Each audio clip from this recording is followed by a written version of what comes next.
حرام حلال ہے، حرام ہے، مباح ہے، نماز ہے، روزہ ہے، شراب کا نہ پینا ہے، زنا نہ کرنا ہے، حج کرنا ہے، معاملات ہیں، سیاست ہے، معاشرے میں کیسا لین دین ہے، نکاح ہے، طلاق ہے، خلا ہے، یہ احکامات میں۔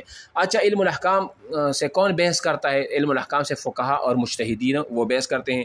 دوسرا جو علوم پنجگانہ میں وہ علم المخاصمہ تھا۔ علم المخاصمے کا مطلب یہ تھا، مطلب ڈیبیٹ کرنا، یعنی اللہ تعالیٰ نے کن گروہوں کے ساتھ مخاصمہ کیا ہے، مناظرہ کیا ہے، ان کی غلط عقائد کی تردید کی ہے۔ تو قرآن مجید میں 4 گروہوں کے ساتھ وہ مخاصمہ، ڈیبیٹ اور مناظرہ ہوا ہے۔ اس میں پہلا گروہ تھا، جیسے میں نے پہلے بتا دیا، مشرکین، دوسرا یہودی، تیسرا عیسائی، اور چوتھا وہ منافقین کے ساتھ اللہ نے مختلف وہ ڈیبیٹ کیا ہے۔ مشرکین کے ساتھ جو ڈیبیٹ ہوا تھا وہ تو میں نے ابھی بتا دیا، اسی نوعیت کا ہے، ٹھیک ہے۔ اور تیسرا جو تھا وہ علوم پنجگانہ میں سے وہ ہے علم تذکیر بآلاء اللہ۔ علم تذکیر کا معنی ہے یاد دہانی کرنا، یاد کرانا وغیرہ وغیرہ۔ تو تذکیر بآلاء اللہ کا مطلب اعلیٰ کہتے ہیں نشانیوں کو کہا جاتا ہے، کہ یہ جو کائنات میں جو آسمان ہے، زمین ہے، دریا، چرندے پرندے، انسان، حیوانات، جتنی بھی چیزیں ہیں، یہ نشانیاں ہیں، یعنی اللہ تعالیٰ کی ذات کو ماننے کے لیے، کہ اتنی بڑی بڑی نشانیاں، یہ اتنی بڑی کائنات ایسے تو نہیں چل رہی نا۔ جیسے میں نے مثال دے دی کہ ایک گاڑی بغیر ڈرائیور کے اگر نہیں چل سکتی، ایک کشتی اگر ایک ملاح کے بغیر نہیں چل سکتی، تو اتنی بڑی کائنات اللہ کے ماں سوا کیسی چلے گی؟ نہیں چل سکتی۔ دن کا آنا، رات کا آنا، سورج کا طلوع ہونا، سورج کا غروب ہونا، چاند کا کبھی کم ہونا، کبھی زیادہ ہونا، یہ دیکھو اتنی بڑی بڑی آلہ ہے، علامات ہیں، نشانیاں ہیں۔ تو علم تذکیر بآلاء اللہ میں ان چیزوں سے بحث ہوتی ہے، کہ وہاں اللہ تعالیٰ کی ان چیزوں کے بارے میں بحث ہوتی ہے کہ یہ عبث نہیں پیدا کی گئی، ٹھیک ہے۔ اور تیسری نمبر پر ہے علم تذکیر بایام اللہ۔ علم تذکیر بایام اللہ میں نے یہی بتایا، ایام یوم کی جمع ہے۔ اس علم میں ان امور سے بحث ہوتی ہے کہ مثال کے طور پر جیسے پچھلے اقوام پر اللہ تعالیٰ نے عذاب لیا، جیسے قوم سمود کو اللہ نے کیسے ہلاک کیا، قوم عاد کو اللہ نے کیسے ہلاک کیا، قوم فرعون کو اللہ نے کیسے ہلاک کیا، نمرود کو اللہ نے کیسے ہلاک کیا، وغیرہ وغیرہ۔ تو علم تذکیر بایام اللہ میں ان قصص، ان واقعات کا ذکر ہوتا ہے، کہ ان واقعات کو پڑھ کر ایک انسان نصیحت حاصل کرتا ہے، کہ کہ ان اقوام کو اس لیے ہلاک کیا گیا تھا، اگر وہ اسباب ہم میں بھی پیدا ہوگے تو پھر ہماری بھی خیر وہ نہیں ہے۔ تو ان چیزوں سے اس علم میں، علم تذکیر بایام اللہ میں ان چیزوں سے وہ بحث ہوتی ہے۔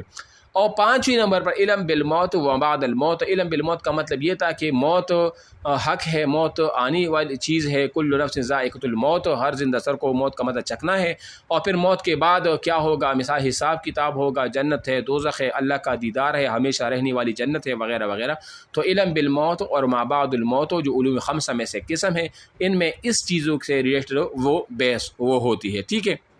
پھر آخر میں میں نے آپ کو یہ بھی بتا دیا کہ علم مخاصمہ کن کا کام تھا، وہ متکلمین کا کام تھا۔ اور علم الکلام اور فلسفہ جب ہم پڑھیں گے تو میں نے آپ کو یہ بھی بتایا کہ علم الکلام کون سے علم کو کہا جاتا ہے۔ اس کی تعریف یہ ہے کہ اسلامی عقائد کی تشریح کیا جائے اور غلط عقائد کو رد کیا جائے، اس کو علم الکلام کہا جاتا ہے۔ تو لہذا جو لوگ مناظرہ کرتے ہیں، جو ڈیبیٹ کرتے ہیں نا، ان لوگوں کو متکلمین کہا جاتا ہے، ٹھیک ہے۔ یہ ہو گیا۔ اور پھر جو 4 گروہوں کے ساتھ مخاصمہ ہوا، اس میں پہلا جیسے میں نے بتایا مشرکین ہے، دوسرا یہودی، تیسرا عیسائی، اور چوتھا منافقین۔ پھر ہم انشاءاللہ اس کو ڈیٹیل میں تقابل ادیان کے اندر بھی پڑھیں گے، کہ تقابل ادیان میں ہندو مت کیا ہے، اور اس طرح یہودیت کیا ہے، عیسائیت کیا ہے، ان کی مختلف رسمیں ہیں، ان کے مختلف جو ہے نا وہ رسوم ہے اور تہوار ہیں۔ مثال عیسائیوں میں عشاء ربانیہ کیا ہے۔ مجھ سے پوچھا گیا تھا بپتسمہ کا جو عقیدہ ہے، یہ پچھلے سال جب کمیشن میں میرا انٹرویو تھا تو مجھ سے یہ پوچھا گیا تھا کہ بپتسمہ کے بارے میں آپ کیا جانتے ہیں، اور یہ کس کا عقیدہ ہے؟ تو وہ میں نے بتا دیا کہ یہ عیسائیت کا ہے، اور پورا ڈیٹیل میں نے وہ بتا دیا تھا۔ اس طرح عشاء ربانیہ یہ کیا ہوتا ہے، کفارے کا عقیدہ یہ کیا ہے، ہندو کی مقدس کتابوں کے بارے میں سارا کچھ، جدید ہندو دو جو بڑے بڑے گروہ ہیں، آریہ سماج ہے، برہمو سماج ہے، یہ کیا ہوتا ہے، یہ سارے کے سارے انشاءاللہ وہ ہم ڈیٹیل کے ساتھ وہ پڑھیں گے، جو اس سے ریلیٹڈ بھی ہوں گے، ٹھیک ہے۔ تو آج کے لیے اتنا کافی ہے۔ ویسے اتوار کو ہماری چھٹی ہوتی ہے، لیکن ایک سسٹر نے کہا کہ سر آپ آج ہمیں الفوظ الکبیر آپ پڑھا دیں، تو یہ میں نے پڑھا دیا۔ اس کی ریکارڈنگ میں شیئر بھی کروں گا، آپ ان کو سنیں بار بار، جو اہم پوائنٹس ہیں وہ آپ نوٹ کیا کریں۔ اور جنہوں نے انٹرویو کے لیے کوالیفائی کیا ہے، یہ ایک خاص موقع ہے۔ انٹرویو میں ایک بات آپ کو میں بتا دوں کہ انٹرویو میں آپ کے سبجیکٹ سے ریلیٹڈ ہی سوالات ہوں گے، اور سبجیکٹ سے ریلیٹڈ کا مطلب یہ ہے کہ جو آپ کا ایم اے اسلامیات یا بی ایس اسلامیات ہے نا، اس سے ہٹ کر ایک سوال بھی نہیں ہوگا۔ یہی اصول حدیث ہوگا، یہی اصول فقہ ہوگا، یہی تقابل ادیان ہوگا، یہی علمی میراث ہوگا، اور 3-4 صورتیں قرآن مجید، جس طرح کہ سورہ نور کو ہم بھی انشاءاللہ پڑھیں گے، اس طرح سورہ نساء ہے اور ایک سورہ مائدہ ہے، اس کو بھی انشاءاللہ ہم پڑھیں گے، یہ بھی ہمارے کورس کا وہ حصہ ہے۔ اس طرح سیرت ہے، تاریخ اسلام ہے، مشاجرات صحابہ وغیرہ وغیرہ، اس سے ہٹ کر وہ ایک سوال بھی نہیں کریں گے۔ آپ اس کو انشاءاللہ اگر دل لگا کے دلچسپی کے ساتھ پڑھیں گے تو انشاءاللہ کامیاب اتنا مشکل میں نہیں ہوتا۔ آپ لوگوں نے وہ جو سخت راؤنڈ تھا وہ آپ لوگوں نے پاس کر دیا کہ انٹرویو میں آپ اس طرح ٹیسٹ آپ نے پاس کیا، کوالیفائی کر چکے ہیں، اور جنہوں نے کوالیفائی نہیں کیا وہ بھی آئندہ کے لیے جو ہے نا وہ جس طرح پڑھ اس چیز کو پڑھے۔ آپ کے ذہن میں ایک تھیوری ہونی چاہیے، ایک خاکہ ہونا چاہیے، رٹا نہ لگائے۔